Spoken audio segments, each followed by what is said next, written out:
ألا تعلم أن الله لم ينادي رسوله صلى الله عليه وسلم باسمه المجرد، بل وقد نادى على كل الأنبياء بأسمائهم المجردة. فقال تبارك وتعالى: يا آدم اسكن أنت وزوجك الجنة، يا نوح اهبط بسلام منا وبركات، يا إبراهيم قد صدقت الرؤيا، يا موسى لا تخف، يا يحيى خذ الكتاب بقوة، يا زكريا إنا نبشرك بغلام اسمه يحيى. فلما أراد أن ينادى على الحبيب مصطفى صلى الله عليه وسلم قال تبارك وتعالى: يا أيها النبي ربك ينادي تبارك وتعالى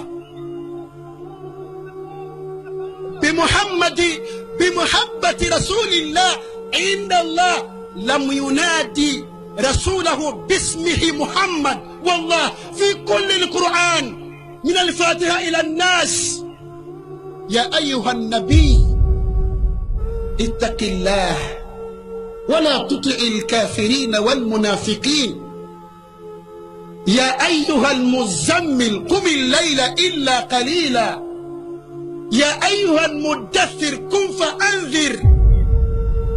سبحان الله.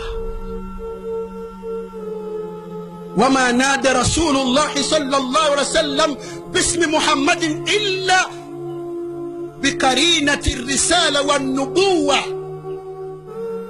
فقال تبارك وتعالى: وما محمد إلا رسول. الله أكبر. وما محمد إلا رسول. سبحان الله. ما كان محمد أبا أحد من رجالكم ولكن رسول الله وخاتم النبيين. الرسالة والنبوة مع الاسم محمد صلى الله عليه وسلم، لمحبة الله لرسوله صلى الله عليه وسلم.